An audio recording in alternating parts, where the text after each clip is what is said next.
Bismillahirrahmanirrahim. Assalamualaikum warahmatullahi wabarakatuh.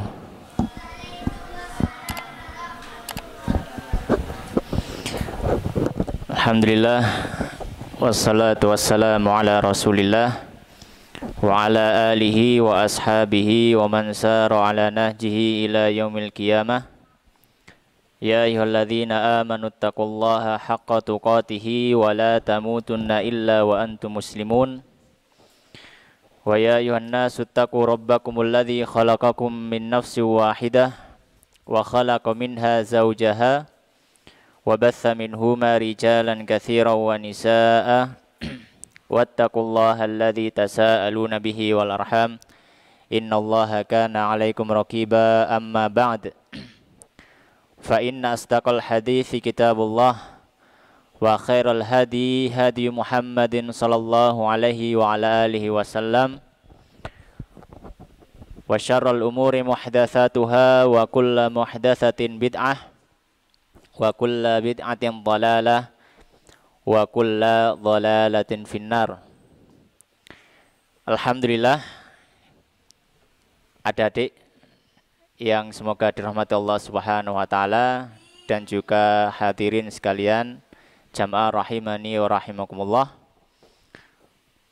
Pada sore hari ini Allah Subhanahu wa taala memberikan kita kesempatan untuk bermajelis di dalam salah satu rumah dari rumah-rumah Allah Subhanahu wa taala dalam rangka mempelajari hal-hal yang berhubungan dengan agama Islam.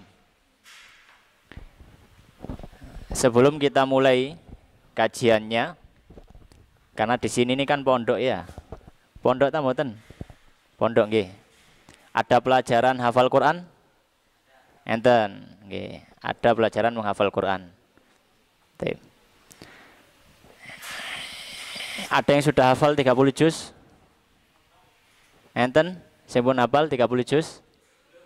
Belum. Mas Topik, siapa Mas Topik? Mana Mas Topik? Sudah hafal berapa juz? 1 juz. Tak takoki sing paling gede. Iki kayak paling gede. Sudah hafal berapa juz? Belum. Masih baru. Yang sampingnya berapa juz? Belum. Siapa sing wis suwe ngaji nang kene? Yang sudah lama mondok di sini siapa? Sudah hafal berapa juz? Sudah hafal berapa juz? Baik. Insyaallah pada kesempatan sore hari ini saya akan membahas adab-adab seorang penghafal Al-Qur'an terhadap Al-Qur'an.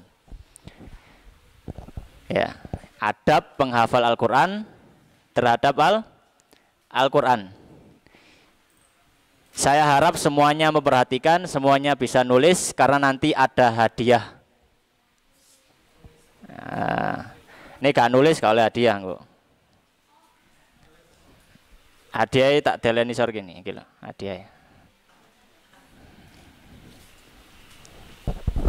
Ya, kalau nggak memperhatikan nanti nggak bisa jawab pertanyaan. Insya Allah pembahasannya tentang apa? Pembahasannya tentang apa? Sore hari ini bahas apa? Adab penghafal Al-Quran terhadap Al-Quran. Ya, mungkin sampean sudah sering mendengarkan, kita semua sudah sering mendengarkan tentang adab-adab penghafal Al-Quran. Sudah sering kita belajar. Tapi yang namanya adab itu senantiasa harus kita ulangi, kita ulangi.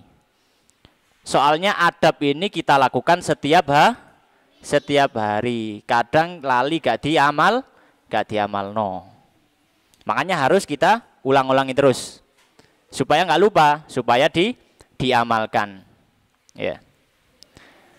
Baik. Insya Allah pembahasannya tentang adab penghafal Al-Quran terhadap Al-Quran yang kita ambil dari kitab Al-Adab Litullabi Halaqati wa Khalawi wa Ma'ahid Tahfidzul Quranil Karim, tentang adab atau kitab adab untuk penuntut ilmu Al-Quran dalam menghafal Al-Quran yang ditulis oleh Syekh Abdul Qadir Muhammad Riyad Tulaimat hafizahullah ta'ala. Baik, kita mulai. Bismillahirrahmanirrahim. Faqala al-musannifu hafizahullah ta'ala wa nafa'ana bi ilmi fid daraini amin. Wasdawa sebagai musannif hafizahullah ta'ala. Al-mabhathul awwalu utawi iki iku pembahasan kang dihin adabu talabil Qur'anil karimi, rupane pira-pira nerangake adab santri Quran al-karim kang mulya ma'a kitabillahi ing dalem sertane kitab Allah azza wa jalla. Adab penuntut ilmu Al-Qur'an dalam artian adab penghafal Al-Qur'an terhadap Al-Qur'an. Apa saja adab seorang penghafal Al-Qur'an terhadap Al-Qur'an? Karena ketika kita belajar Al-Qur'an itu bukan cuma dituntut dapat banyak hafalan, tapi juga dituntut dapat berkah. Dapat berkah Al-Qur'an. Ya. Lezat napa enten sing hafal Al-Qur'an tapi mboten oleh berkah Al-Qur'an? Ya banyak, ada. Ya, ada, ya. Ada yang dia punya hafalan Al-Qur'an tapi berkahnya Al-Qur'an tidak dapat. Ya, ini kisah nyata, saya pernah mendapatinya sendiri dulu. Ya, ada seorang santri di pondok sudah hafal Al-Qur'an 30 juz. Tapi punya punya kebiasaan mencuri. Hafal 30 juz, punya kebiasaan apa? Mencuri, nyolong duit koncone. Ya, waktu itu mencuri HP. Ya, waktu itu mencuri HP.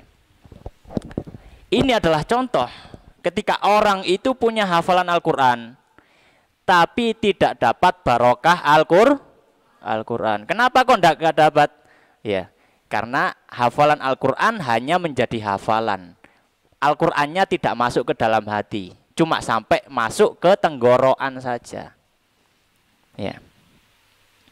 Makanya salah satu cara supaya kita dapat berkah Al-Qur'an, dalam proses belajar Al-Qur'an harus diperhatikan adabnya. Salah satu supaya dapat berkahnya Al-Qur'an, ya, pas sampean, ya, santri-santri ini pas ngafal Qur'an harus diperhatikan adab ketika menghafal Qur'an. Adab maca Qur'an ya napa?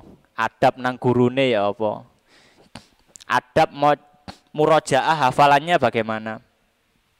Ini juga harus diperhatikan. Baik. Maka penting bahas adab seorang penghafal Al-Qur'an terhadap Al-Qur'an. Ya. Baik, adab yang pertama, ya. Awalan kelawan kang kaping pisan an yatahalla yen tong rias sapa talibul Qur'an, santri hafal Qur'an bi uluwil himmati kelawan dhuwure kepinginan wal iqbali lan ngadep alal Qur'anil karimi ing atase Al-Qur'an kang mulya. Wayatruka lan ninggalna sapa talibul Qur'an attaqa asa au idharal malali, nyantai-nyantai utawa males-malesan, au az-zuhdi bihi utawa ora butuh bihi kelawan Al-Qur'an. Adab yang pertama, hendaknya seorang penghafal Al-Qur'an itu selalu bersemangat menghafal Al-Qur'an. Selalu bersemangat membaca Al-Qur'an. Itu adab pertama.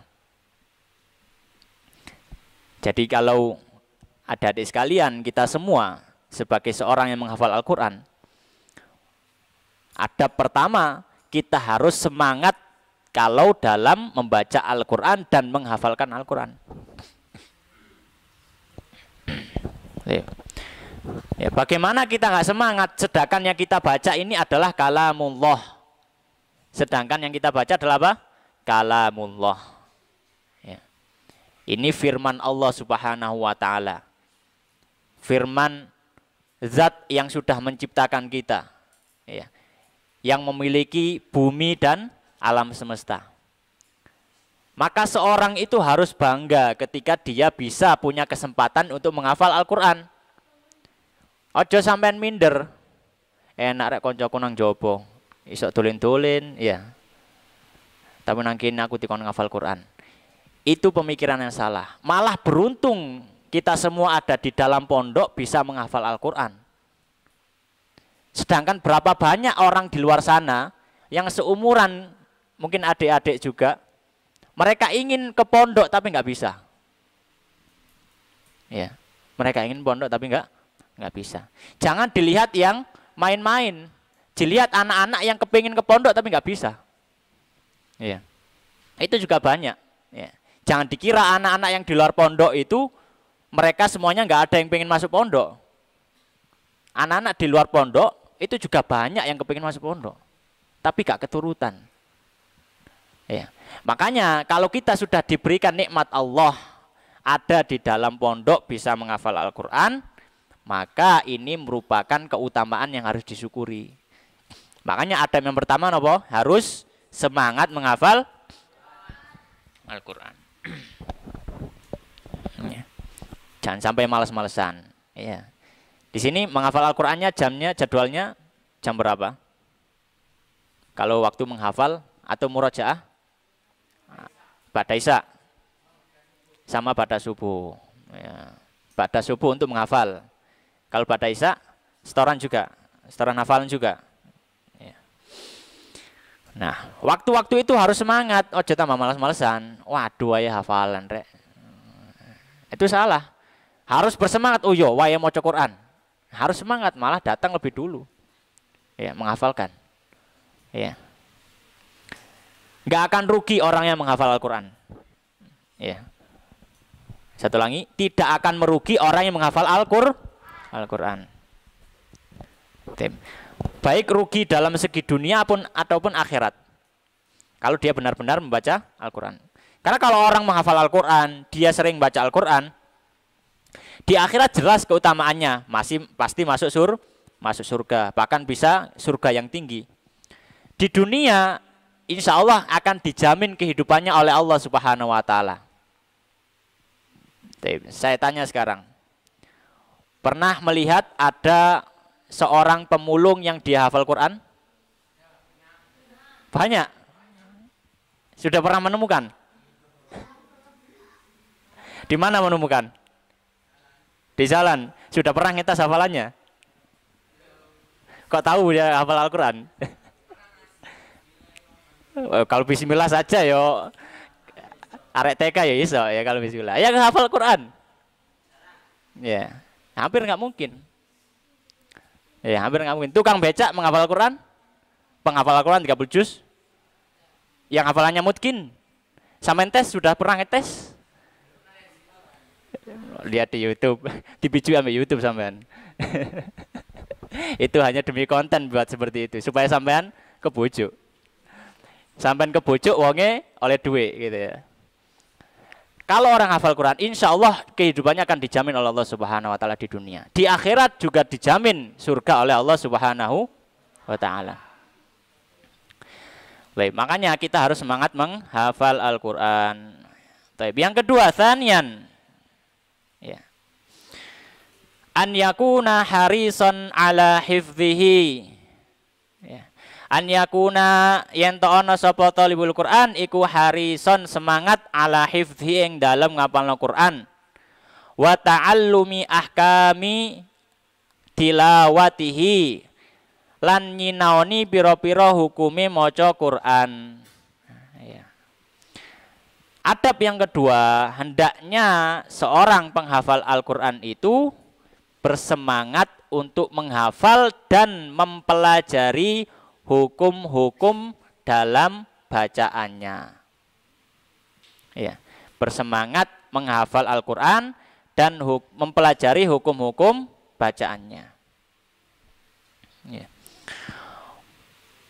Muwadziban, ya, kelawan biasa, ala huduri majalisihi ing atas ing dalem atase nekani piro-piro majelis Quran, wa halaqatihi lan piro-piro halaqah Quran, wa muhafidhan, ya, iku semangat muhafidhan iku njaga sapa talibul Quran ala auqati mudarasatihi ing atase piro-piro waktu sinaune Al-Quran wa murajaatihi lan waktu murajaah Al-Quran.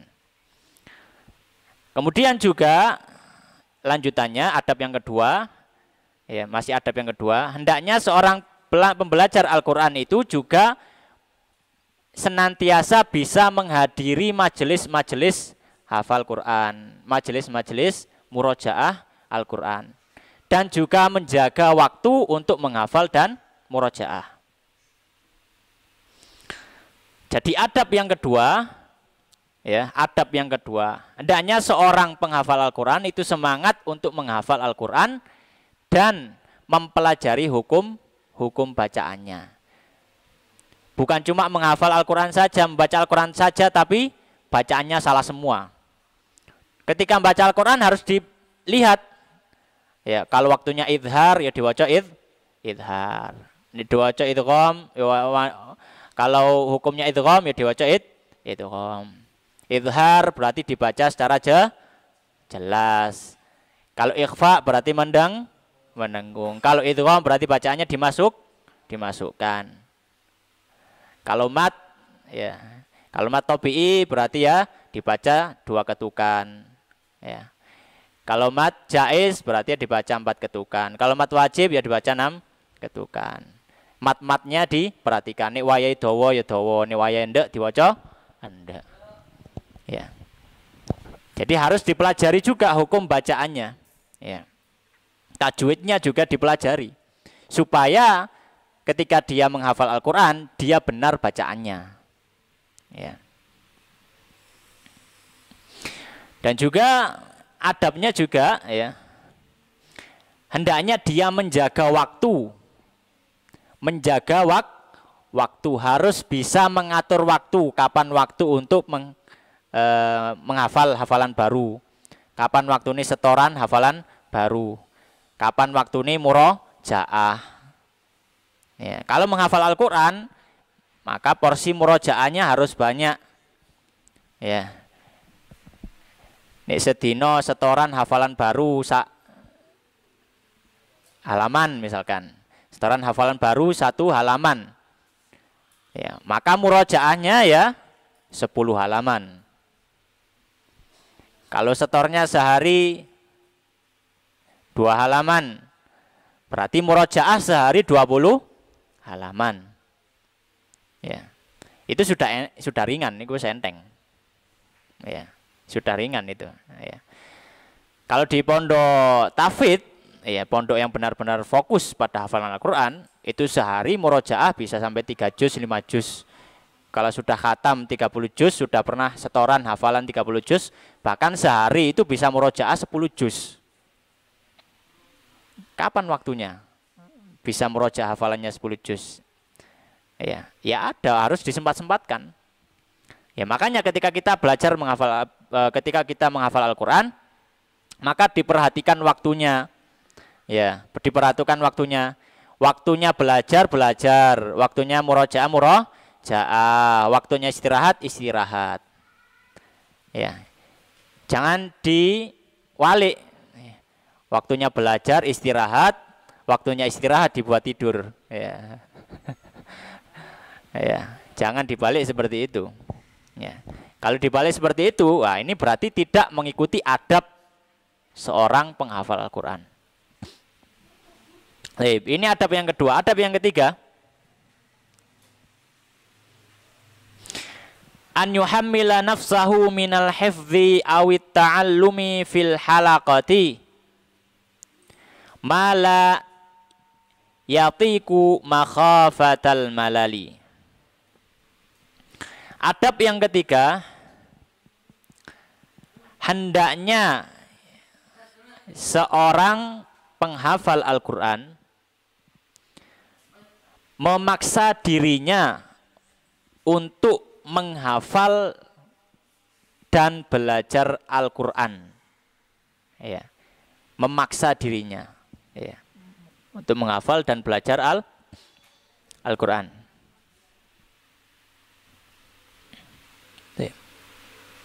Malayapiku makhofatal malal.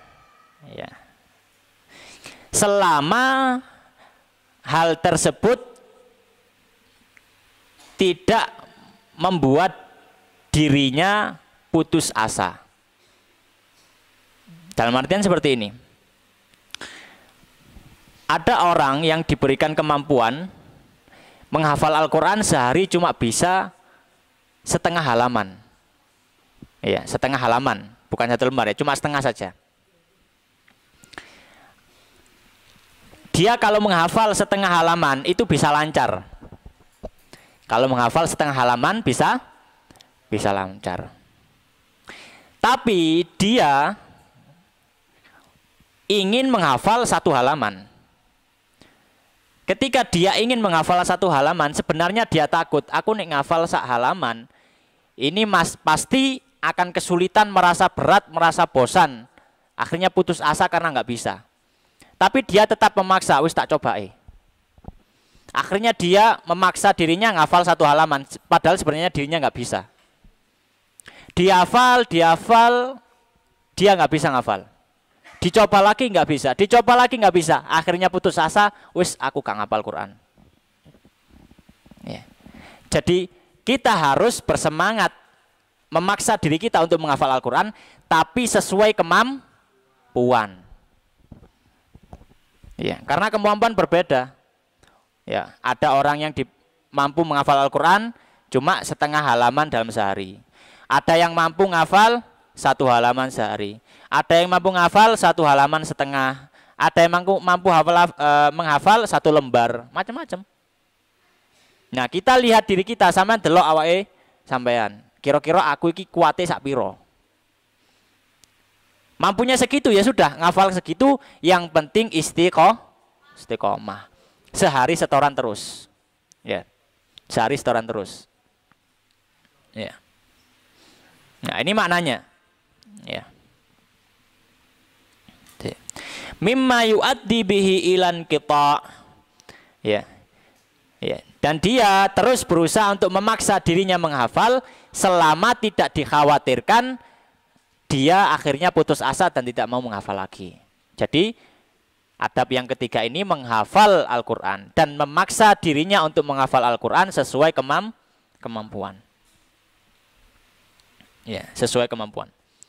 Kenapa kok harus sesuai kemampuan? Ya tadi, berjaga-jaga supaya kita tidak malas. Makanya Rasulullah SAW bersabda, ahabbul a'mali ilallahi adwamuha wa in qalla. Amal yang paling dicintai Allah itu amal yang sedikit, meskipun sedikit, ya, atau amal yang paling istiqomah, paling terus menerus meskipun dia sedikit.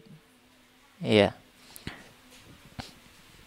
Menghafal Al-Quran mana yang lebih bagus? Misalkan menghafal sehari setengah halaman atau menghafal sehari satu lembar tapi sedino minggu ngarep kat setoran maneh. Ya. Mana yang lebih bagus? Yang setiap hari meskipun cuma setengah halaman. Iya, setiap hari setoran hafalan baru. Ya. Setiap hari. Itu lebih bagus daripada sekali setor langsung satu lembar, sak lembar. Tapi menikah setoran maneh sampai minggu ngarep kayak setoran maneh sak lembar. Jadi seminggu cuma dapat satu lembar. Tapi kalau tadi yang setiap hari setengah halaman, bisa dihitung setengah halaman dikali 6 misalkan kalau libur sehari. Berarti kalau 2 hari dapat satu halaman. Berarti kalau 6 hari dia dapat satu lembar setengah. Lu banyak yang setiap hari tadi. Ya. Jadi yang penting itu continue, yang penting itu istiqomah, ya. Yang penting istiqomah, meskipun sedikit. Selanjutnya, Adab yang keempat, an yakhtassa bi mushafin khasin bihi. Adab yang keempat, hendaknya seorang penuntut ilmu Al-Qur'an ya memiliki mushaf yang khusus untuk dirinya. Mushaf yang khusus untuk dirinya. Jadi mau menghafal Al-Quran, maka kalau bisa disediakan atau sampean nyimpen Al-Quran khusus, wis kayak sampean tok. Ojo pindah-pindah. Ya. Kalau untuk hafalan yes itu, pakai Al-Quran itu. Ya, pakai Al-Quran tersebut. La yata'adda ila ghairihi, tidak memakai Quran yang lain. Kalau sudah satu Quran ya sudah, pakai itu saja. Ya. Wala ba'sa an yaktuba ismahu alaihi, dan nggak apa-apa kalau dia mau nulis nama dirinya di Quran tersebut supaya gak kijolan misalkan. Ditulis saja nggak apa-apa namanya. Jenenge sapa ditulisi, cek gak kijolan nami koncone. Ya. Jadi yang penting seorang penghafal Al-Quran itu terlihat. Ya. Terlihat punya Quran pribadi untuk menghafal Al-Quran. Mungkin ada yang bertanya, tujuannya apa? Ketika kita menghafal Al-Quran, ya, ketika kita menghafal Al-Quran, itu kan pasti awalnya adalah melihat Al-Quran, ya. Ya, melihat Al-Quran dulu dibaca beberapa kali baru dihafal. Ketika membaca Al-Quran, apa yang terlihat oleh mata, susunan hurufnya, besar kecilnya hurufnya, ya, kemudian di mana di akhirnya, ya, urutannya, itu semua terekam di otak. Terekam di otak. Kalau kita sudah menghafal pakai Al-Quran seperti itu, maka ketika kita mau setoran misalkan, itu pasti ada bayangan gambar mushaf tadi. Atau ada kilasan ya, sekilas. Karena tadi yang sudah kita lihat tersimpan. Nah kalau besok kita pindah mushaf, misalkan hari ini kita pakai mushaf yang besar, besok kita pakai mushaf yang kecil, besok lagi pakai mushaf yang besar, besok lagi pakai mushaf yang kecil. Akhirnya apa? Akhirnya bayangan gambaran mushaf yang ada di otak kita tercampur. Ya. Akhirnya itu tidak bisa atau hal tersebut bisa mengurangi ya kemampuan dalam menghafal atau kemampuan dalam hafalan. Makanya para ulama menganjurkan kalau menghafal Quran pakai satu mushaf saja sampai selesai. Ya, sampai selesai. Yang kelima, adab yang kelima.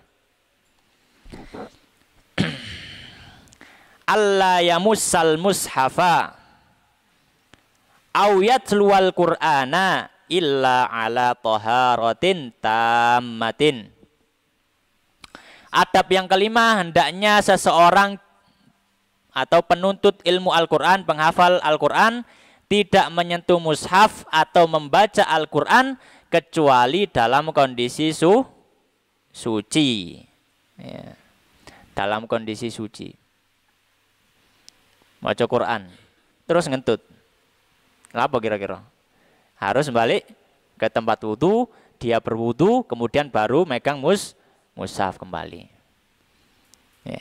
Dan ini termasuk adab, termasuk menghormati Al-Quran. Allah Subhanahu wa taala berfirman, la yamassuhu illal mutahharun.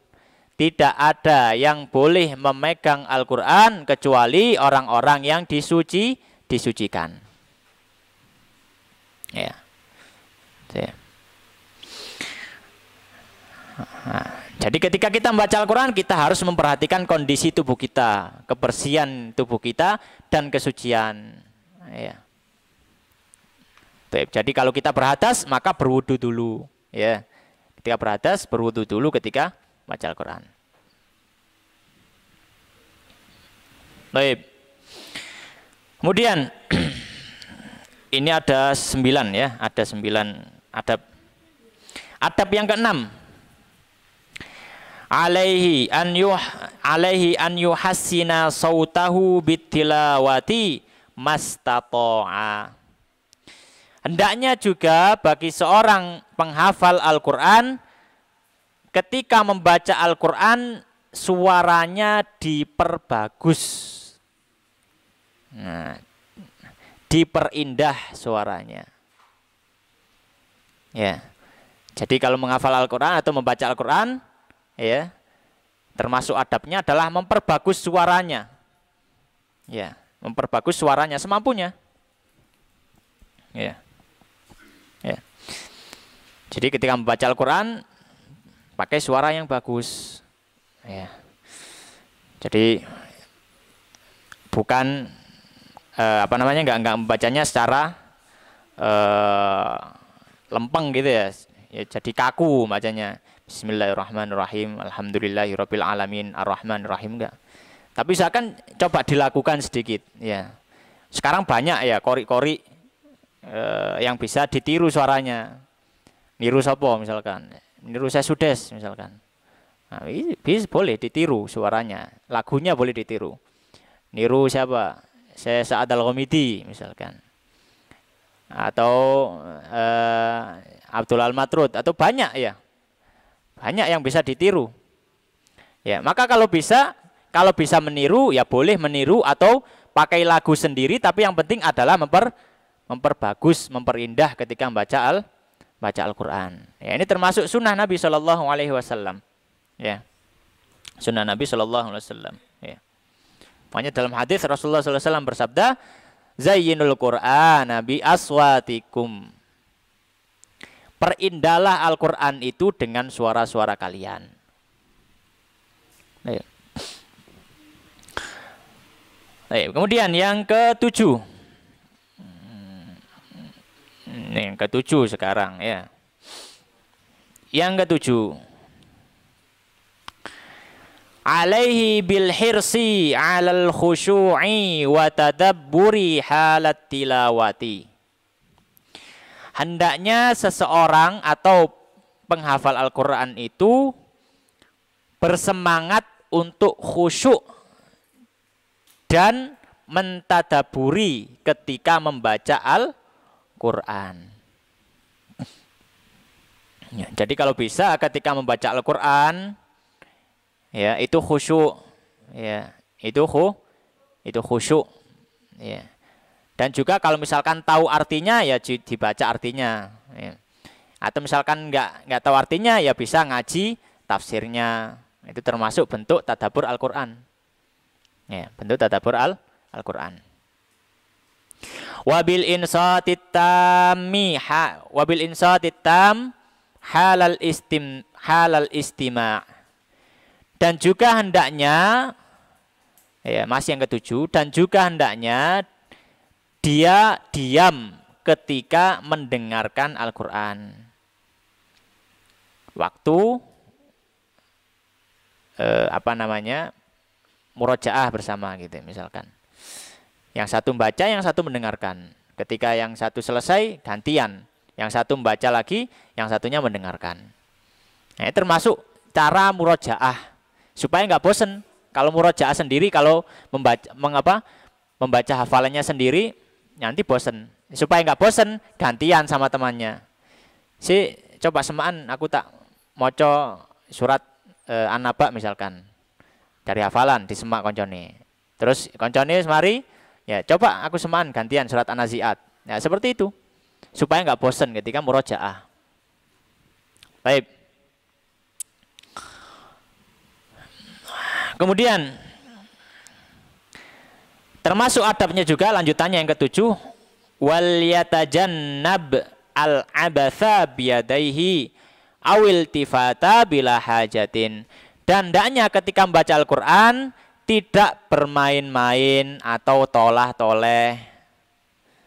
Ya, baca Al-Qur'an duduk khusyuk menghadap kiblat kalau bisa. Ya, atau kalau misalkan nggak di masjid ya mungkin duduk khusyuk diam. Ya. Ya, ini termasuk adabnya. Ya. Jadi tidak baca Quran sambil main-main gitu ya, ambil melayu-melayu mau baca Quran enggak. Tapi duduk diam ya sambil membaca Al-Qur'an. Yang kedelapan. Alaihi an yata'addaba ghayatal adabi ma'al Qur'anil Karim. Yang kedelapan, hendaknya dia benar-benar beradab terhadap Al-Qur'an. Wa an yahriso alaihi kullal hirsi, dan bersemangat terhadap Al-Qur'an. Fala yadha'uhu 'alal ardi, maka dia tidak meletakkan Al-Qur'an di lantai, di tanah. Al-Qur'an ono Al-Qur'an ojo teleh tekel, ojo teleh keramik, jangan ditaruh lantai, jangan ditaruh karpet. Taruh di tempat yang agak tinggi, di tempat yang atas. Ya. Ini termasuk adabnya. Kalau ada tumpuan buku, Al-Quran jangan taruh bawah, ditaruh paling atas. Itu termasuk adab terhadap Al-Quran. Ya. Au yumsikahu bil yadil yusra. Ya. Atau juga tidak memegang Al-Quran dengan tangan kiri. Karena tangan kiri ini identik dengan hal-hal yang buruk. Ya. Rasulullah SAW beliau mengajarkan bahwasanya hal-hal baik dilakukan dengan tangan kanan. Megang Al-Quran maka juga dengan tangan kanan.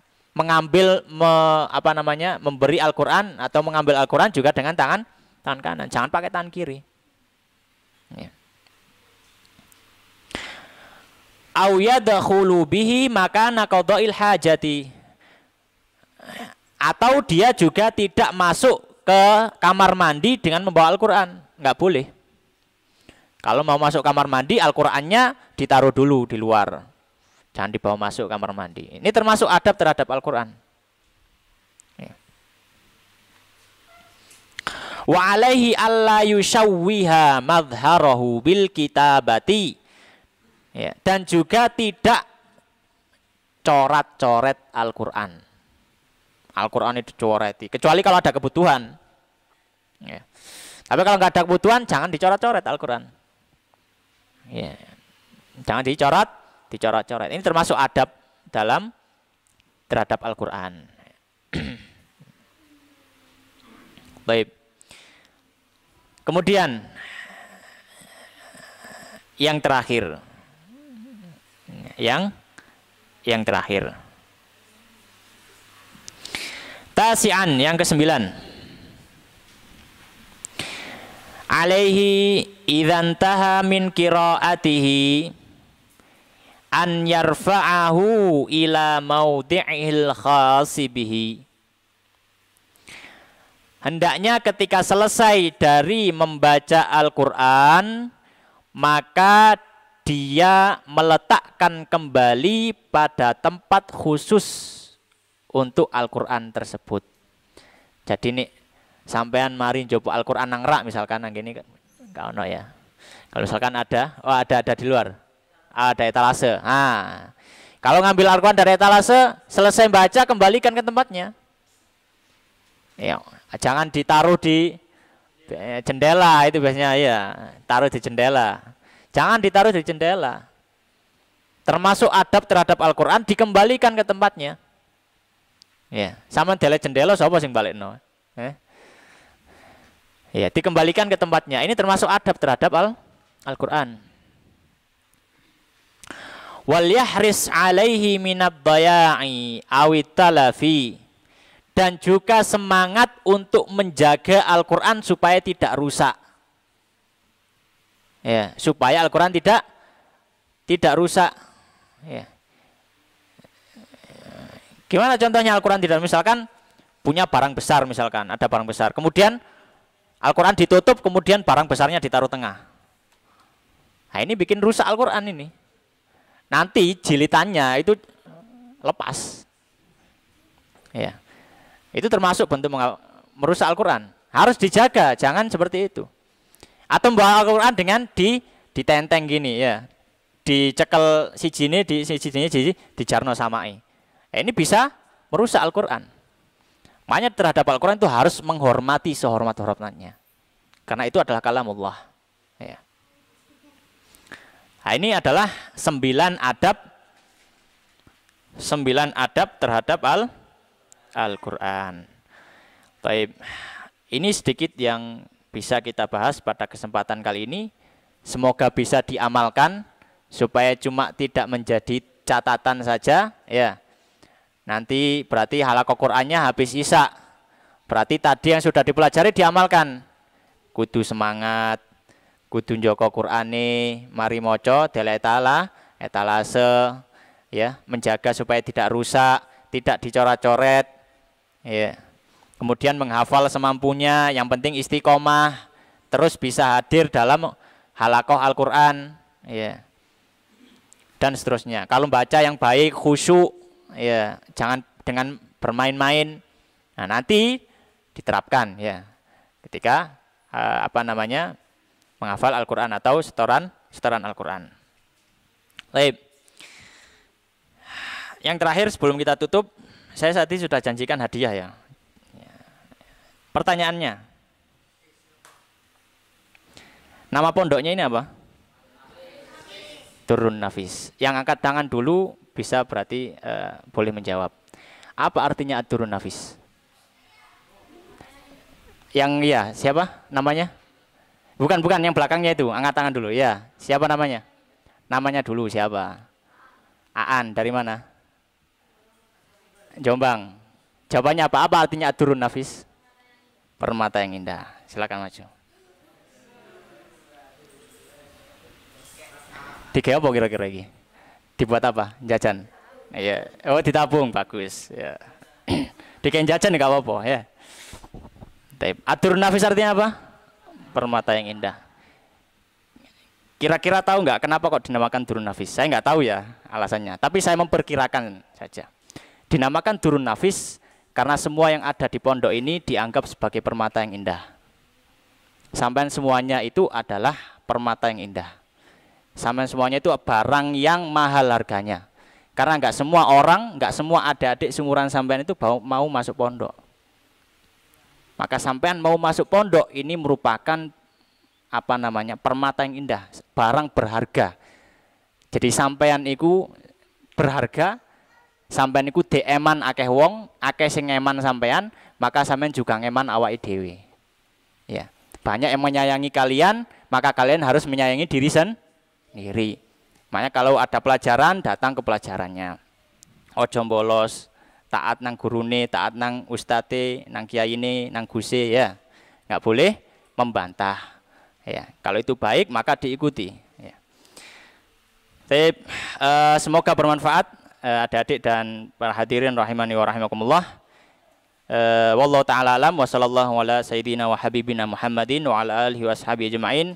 Kita tutup dengan doa kafaratul majelis. Subhanakallahumma bihamdika asyhadu an la ilaha illa anta astaghfiruka wa atubu ilaik. Wa akhiru ta'wan alhamdulillahirabbil alamin. Tsumma assalamu alaikum warahmatullahi wabarakatuh.